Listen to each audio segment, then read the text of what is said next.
નમસ્કાર મિત્રો, સ્વાગત છે તમારું આપણી યુટ્યુબ ચેનલમાં। તો મિત્રો, ગુજરાત રાજ્યમાં હાલ જે વરસાદી પરિસ્થિતિ જોવા મળી રહી છે તે આગામી દિવસોમાં વધુ ગાઢ બની શકે છે। ગુજરાતવાસીઓ જેમ જેમ જુલાઈ મહિનો ઊંડો બનતો જાય છે તેમ તેમ વરસાદ છે મજબૂત બનતો જાય છે। તો મિત્રો, સ્વાગત છે તમારું આપણી ચેનલમાં નવા હોય તો ચેનલને સબસ્ક્રાઇબ કરી નાખો, જેથી કરીને નવા વિડીયો તમને સૌથી પહેલા મળતા રહે। તો મિત્રો, હાલમાં બંગાળની ખાડી તરફથી એક શક્તિશાળી સિસ્ટમ ભારતમાં પ્રવેશી રહી છે। એ સિસ્ટમ મધ્યપ્રદેશ, છત્તીસગઢ અને મહારાષ્ટ્રમાંથી પસાર થતા ગુજરાત તરફ આગળ વધી રહી છે।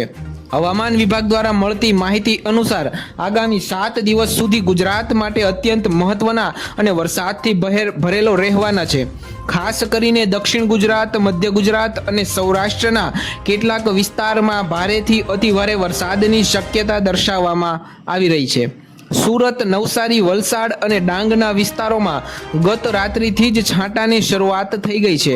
આજ અને આવતીકાલ દરમિયાન આ વિસ્તારોમાં વીજળીના કડાકા સાથે ભારે ધોધ વરસાદ થઈ શકે છે। વીજળીની સાથે ઝાપટા પડે તેવી શક્યતા પણ જોવાઈ રહી છે। હવામાન વિભાગે સ્થાનિક તંત્રોને સતર્ક રહેવાની સૂચના આપી છે। લોકોમાંથી એવી અપેક્ષા રાખવામાં આવી રહી છે કે નદી નાળા નજીક જતા પહેલા વરસાદની તીવ્રતા અંગેની જાણકારી લઈ લેવી। બીજી તરફ મધ્ય ગુજરાતના વડોદરા, આણંદ, નડિયાદ, અમદાવાદ અને ગાંધીનગર જેવા વિસ્તારોમાં ધીરે ધીરે વરસાદી માહોલ શરૂ થઈ રહ્યો છે। અમદાવાદ શહેરમાં 70 mm થી 100 mm સુધી વરસાદ પડવાની શક્યતા છે। અત્યારે મિત્ર, વિસ્તારોમાં વાદળોની અવરજવર શરૂ થઈ ચૂકી છે। GFS, ECMWF અને સ્કાયમેટ જેવા હવામાન મોડેલ બતાવે છે કે આગામી 10 થી 13 જુલાઈ દરમિયાન મધ્ય ગુજરાતમાં ખાસ કરીને શનિવાર અને રવિવારના દિવસોમાં મોસમનો સૌથી વધુ વરસાદ પડી શકે છે, જ્યારે ગાંધીનગરમાં પણ ગાજવીજ સાથે વરસાદના ઝાપટા પડી શકે છે। જો વાત કરીએ ઉત્તર ગુજરાતની, તો પાટણ, મહેસાણા, બનાસકાંઠા, સાબરકાંઠા અને અરવલ્લી જિલ્લામાં વરસાદી સિસ્ટમ મોડો પ્રવેશ કરશે। 11 જુલાઈથી ઉત્તર ગુજરાતમાં વાદળો ઘેરાવ કરી શકે છે અને 12 થી 13 જુલાઈ દરમિયાન અતિ ભારે વરસાદ પડી શકે છે। ખાસ કરીને પાટણ અને ધાનેરા પંથકમાં મેઘમહેર જોવા મળી શકે છે। ખેડૂતો માટે આ અતિ મહત્વપૂર્ણ સમયગાળો છે, કારણ કે કૃષિ માટે યોગ્ય માત્રામાં વરસાદ ખૂબ જ જરૂરી છે। આ સાથે સૌરાષ્ટ્ર તરફ નજર કરીએ તો રાજકોટ, જામનગર, જૂનાગઢ, અમરેલી, ગીર સોમનાથ, મોરબી અને ભાવનગર જેવા વિસ્તારોમાં હવામાન તંત્ર મુજબ વરસાદની તીવ્રતા 12 થી 15 જુલાઈ વચ્ચે જોવા મળશે। ધારી, સાવરકુંડલા અને કેશોદમાં વીજળી સાથે ધોધમાર વરસાદ પડવાની સંભાવના છે। અત્રે નોંધનીય છે કે સૌરાષ્ટ્રમાં થતી વરસાદી પ્રવૃત્તિએ પશુપાલન અને ખેતરના હિતોમાં મહત્વની ભૂમિકા ભજવવાની છે। ભાવનગરથી બોટાદ સુધીની પાંખમાં ઉનાળાની માવઠા જેવી સ્થિતિ સર્જાઈ શકે છે।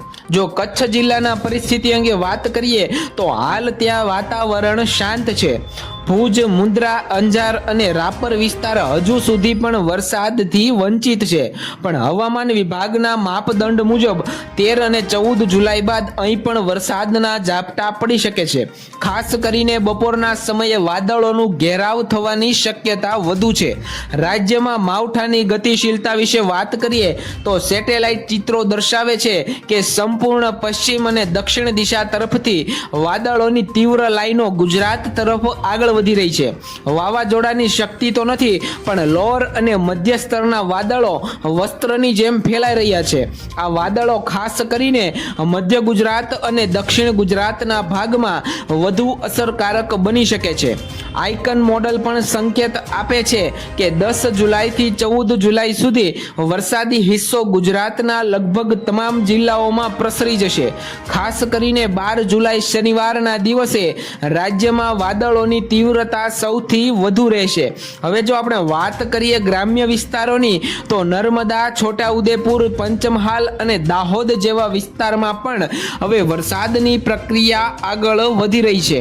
ઊંઝા, વિજાપુર, લુણાવાડા જેવા વિસ્તારોમાં ખેતરોમાં અગાઉના અગાઉના વરસાદ પછી થોડી સુકવાટ હતી, પણ હવે મેઘરાજાની ફરીથી એન્ટ્રી થઈ રહી છે.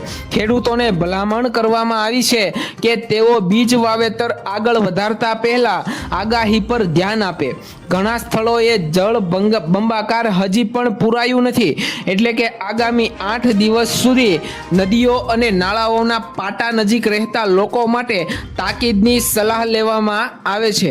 નર્મદા અને મહી નદીમાં પાણીનો સ્તર વધવાની શક્યતા છે. ખાસ કરીને નાના ડેમો અને તળાવો નજીકના વિસ્તારોમાં પાણી ભરાવાની સ્થિતિ સર્જાઈ શકે છે. સ્થાનિક તંત્ર અને એનડીઆરએફ ટીમો સ્ટેન્ડ બાય પર રાખવામાં આવી છે. હજુ સુધી રાજ્યમાં કોઈ મોટા પૂર જેવી સ્થિતિ નથી, પણ જ્યારે વાદળોની ઘેરાઈ વધી રહી છે ત્યારે રિસ્ક અટકાવવો એ અગત્યનો છે. જો આપણે વિઝ્યુઅલ માપદંડે વાત કરીએ તો ગુજરાત પર ફરી એકવાર વેટ સ્પેલ પ્રવેશી રહ્યું છે, જેમાં સમગ્ર રાજ્યમાં સરેરાશ વરસાદની માત્રા આગામી 1 અઠવાડિયામાં 100 mm થી વધુ રહેવાની શક્યતા છે. અમુક વિસ્તારોમાં જેમ કે મહુવા, બારડોલી, સંજેલી, જસદણ, વિસાવદર, કપરાડા વગેરેમાં તો 150 mm થી વધુ વરસાદ પણ નોંધાઈ શકે છે. આવું થવાની સંભાવના છે કેમ કે સમગ્ર સિસ્ટમ પરપેન્ડિક્યુલર દિશામાં રાજસ્થાન અને પંજાબ તરફ જતા પહેલા ગુજરાત પર સ્થિતિ રહેવાની છે. હવામાન વિભાગે સ્પષ્ટ જણાવ્યું છે કે 9 થી 15 જુલાઈ વચ્ચે વેસ્ટર્ન ડિસ્ટર્બન્સ અને બંગાળની ખાડીની લાઈનો વચ્ચે એક ઇન્ટ્રેક્શન ઝોન ગુજરાત ઉપર નિર્માણ પામશે. આ સંધિ બિંદુ વરસાદી તોફાન લાવે તેવી શક્યતા વધી જાય છે. તેમ છતાં વરસાદી દરખાસ્ત હજુ પૂરી નથી, એટલે દરરોજની અપડેટ્સ ઉપર ધ્યાન આપવું ખૂબ જ જરૂરી છે. હવે આપણે વિચારીએ કે 15 જુલાઈ પછી મોસમ શું થશે. હવામાન વિભાગ પ્રમાણે 16-17 જુલાઈ દરમિયાન વરસાદ થોડોક ઘટશે, એટલે કે ટેમ્પરરી પોઝ જોવા મળી શકે છે. આ સમયગાળો ખેડૂતો માટે મહત્વપૂર્ણ છે, કારણ કે ઘણી જગ્યાએ ખેતી માટે રોપા નાખવાનો સમય હશે. પરંતુ 18-19 જુલાઈથી ફરીથી એક નવી સિસ્ટમ પ્રવેશ કરવાની શક્યતા દર્શાવવામાં આવી છે. જો આવું થાય તો આખા જુલાઈ મહિના દરમિયાન સરેરાશ કરતાં વધુ વરસાદ રાજ્યમાં નોંધાઈ શકે છે. આવું થવું ગુજરાત માટે ખેતી અને પાણી પુરવઠાના દ્રષ્ટિકોણે ખૂબ જ મહત્વપૂર્ણ છે. રાજ્યમાં વરસાદી ડેટા મુજબ અત્યાર સુધીમાં સરેરાશ વરસાદ 42% જેટલો નોંધાયો છે, જે આગામી 1 અઠવાડિયામાં 70% સુધી પહોંચે તેવી આશા વ્યક્ત કરવામાં આવે છે. તંત્ર અને નાગરિકો બંને માટે જરૂરી છે કે તેઓ સતત અપડેટેડ રહે. ખાસ કરીને ગ્રામ્ય વિસ્તારોમાં વસતા લોકોને ભલામણ છે કે આકાશી ગાજવીજ દરમિયાન વૃક્ષ નીચે અથવા તો ખુલ્લા મેદાનમાં રહેવાનું ટાળે. વીજળીની સાથે જો વરસાદ આવે તો એની અસર વીજ પુરવઠા, ટ્રાફિક અને ટ્રાન્સપોર્ટેશન ઉપર પડી શકે છે. તેથી સાવચેતીના પગલાં છે એ મિત્રો અનિવાર્ય છે. તો મિત્રો, આજના વિડીયો માટે બસ આટલું જ.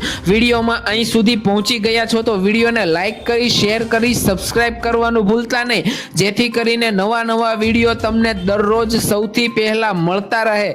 જય રામાપીર, જય દ્વારકાધીશ, જય માતાજી.